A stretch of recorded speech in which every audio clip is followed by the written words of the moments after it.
Magandang araw sa inyong lahat. Tayo po ay may gagawin ngayon. Inspired tayo by the technique and ways of Ma'am Lilet Life and Travels.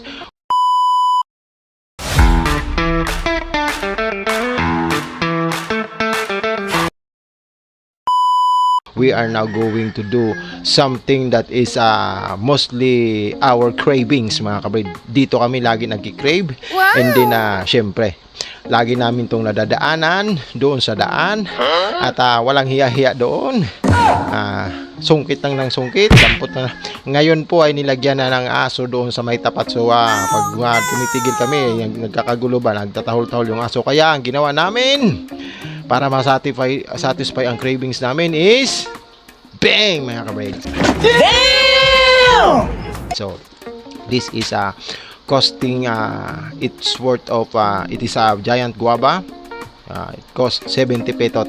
So para masatisfy ang craving, let's do it. Iso sa tigas man nito. Sarap nito. Mas maganda-ganda ang bayabas, mga kabrid, kapag yung medyo matigas siya.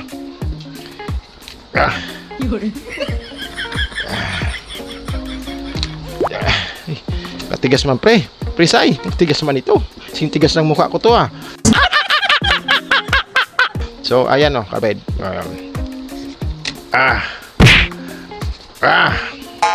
So let's go. This simple syempre. We are craving for guava. And especially Ma'am Gabs. So ayan siya, mga kabrid. Yan. Guava. So ang gagawin natin is i-chop natin siya ng maliliit. Tapos gagawin natin siyang premiere. Parang syempre nakakasawa naman yung sarili mo. Sometimes you need to gayahin mo si ganito, gayahin mo si ganito, yung dating gayahin mo. Tapos syempre hindi naman parang pagkain yan. Pag lagi mong ginagawa or lagi mong kinakain, nakakasawa na. So minsan kung ano yung nagpapasaya sa ating, kagaya ng mga videos ni Ma'am Lilet Life and Travels, gawin din natin yung mga simpleng niya. Kaso sa kanya sobrang gaganda ng mayayamanin kasi. Tayo ito lang, para lang tayong feeling feeling wawawi ba. Kapal ng mukha mo. So presay, tara kain tayo ng guava jaba na sinasabi. Ang tawag dito sa amin sa Bicol namin is guava jaba, mga kabrid. Tigas naman ito. Jesus Maria Joseph. Kamote tayo nabuhay, sa kamote tayo lumaki, sa kamote rin tayo mamamatay. Yan, pwede na to. Napagod na ako ba. So ayan kabrid, the chop guava jaba na medyo hilaw pa, mga kabrid. Ayan. So medyo hilaw pa siya. So ang gagawin natin dyan is mag-prepare tayo ng dit-ditan, mga kabrid.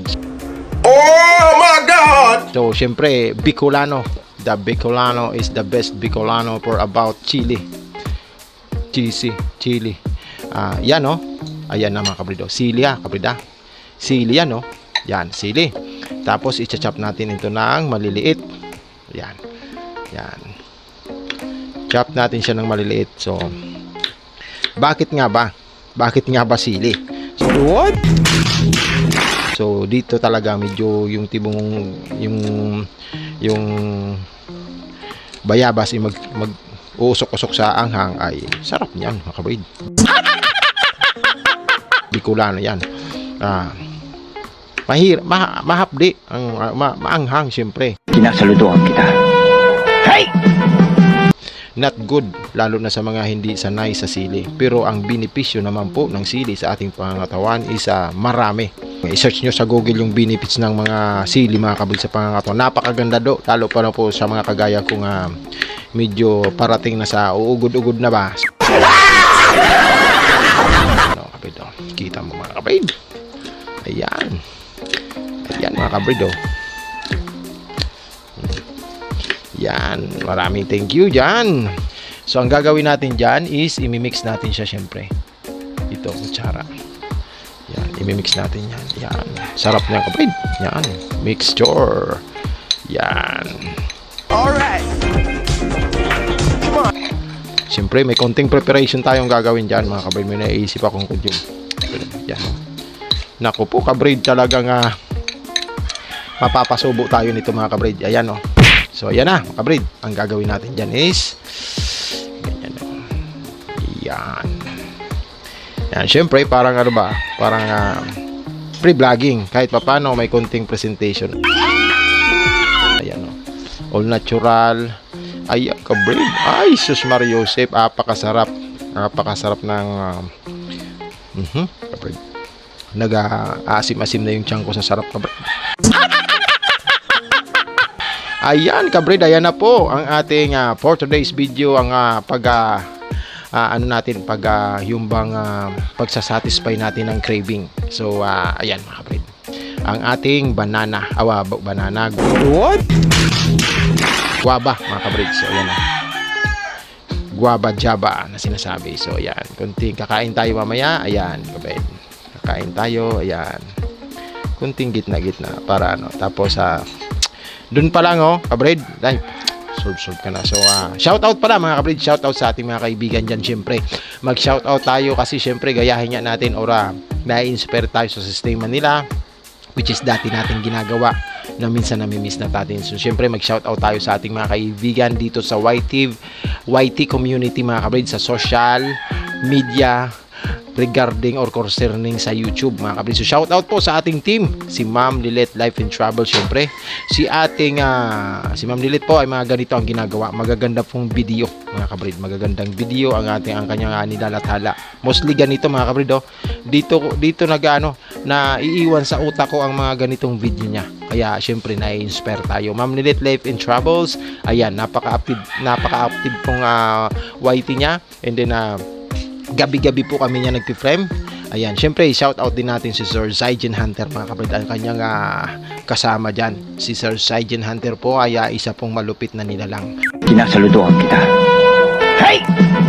Hey Sir Zaijen Hunter, maraming thank you sa pag-stay and pagiging very supportive sa aming mag-asawa, mga kabrid. So, syempre, pasalamat din tayo kay Madam Irene Jordan, mga kabrid. Si Irene Jordan po ay gaya din sa amin. So, nagkakaroon na siya ng idea. Bago lang din siya sa pag-YT, and then dahil sa sama-sama kami, mayroon din siya mga simpleng idea which is common. Napakasimple lang kasi ng buhay. Napakasimple lang din ng pag-YT, mga kabrid. And then Ma'am Irene Jordan po is ganun din po. Kung ano-ano din po, nagiging ano po yan, nagiging mananahe, nagiging panday, nagiging mason, nagiging ang dami po, nagiging tindera po, nagiging gym instructor. Alright! Sinasabi, nag-exercise po yan. Lagi pong napaka-active ng ating mama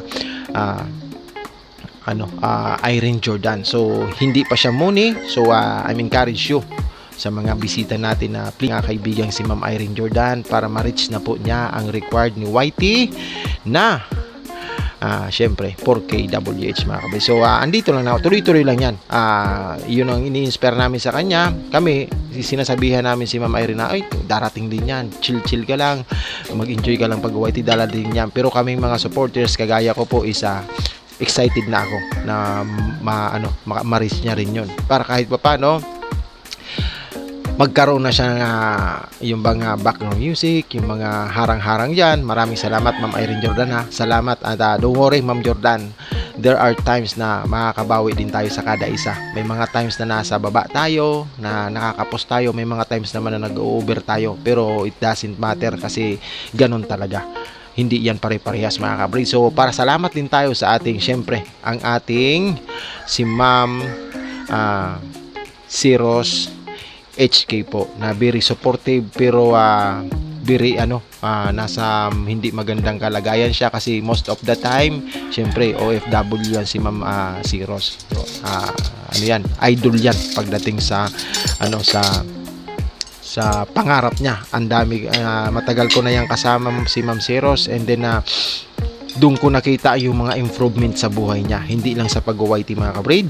May mga naipon na yan, may mga naipundar na yan. Mostly, ang dami ng achievement sa kanyang buhay. And then, dati yung ganito, mga tropa yan. So, napagkakantsawan na. Dito kasi sa aming munting samahan, mga kabrid, is free kantsaw kami. Free kantsawan lang ba? Pampa-enjoy lang baga sa frame. Kasi parang ang dumadating na po, mga kabrid, ang paggawa ng frame is nagiging ano na sa amin, nagiging hirap na maggawa ng frame kasi araw-araw syempre. Pero pag nagpe-frame na mga kabrid, yung mga stress namin, problema namin sa buhay, napapangiti kami mga kabrid, napapatawa ko sila, napapatawa nila ako, nagkakantsawang kami. Yung point na napapangiti ka sa isang bagay, it's a really positive sign na nare-remove mo ang mga stress mo sa buhay mga kabrid. Lahat tayo may mga sitwasyong problema, kanya-kanya na lang, pagalingan na lang ng pagdala ng problema. Pero isa sa mga ways namin, lalo na kaming mag-asawa, is yung panunood ng premiere namin, paggawa namin ng premiere, and then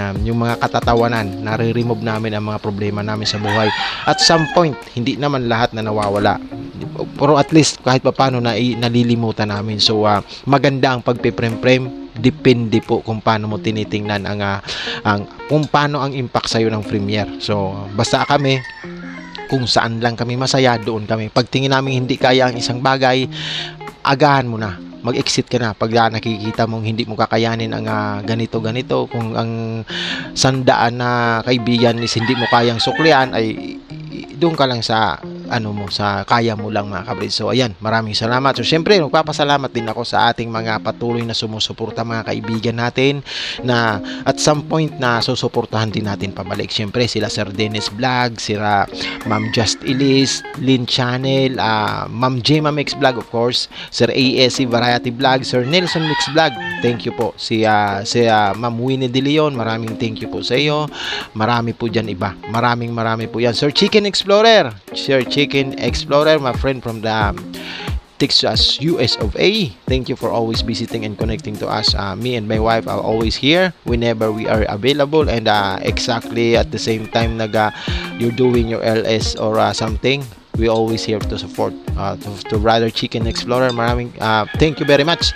So marami pa dyan, marami pang tayong kaibigan. Sir Tony Mix Vlog, maraming thank you sa iyo. Hopefully yung mga problema and then pagsubok sa atin, sana maging okay na yung anak mo. We suggest mag LS ka for the cause of budget help mga kaibigan. So thank you Sir Toniba, and then hanggang dito na lang at napapahaba na. Si Ma'am Gab ay kumakain na. Kumakain na ng nilagang na may tanglad. Naglalaga kami ng karne. Tapos nilalagyan namin ng tanglad. Tapos ang sabaw niya, yun lang ang minsan inaano namin. Hanggang dito na lang mga kabrid ang munti nating paglalathala. Maraming thank you, and hopefully mga kabrid, lagi lang kayong nasa maayos na kalagayan. Kain na tayo ng umuusok-usok na bayabas.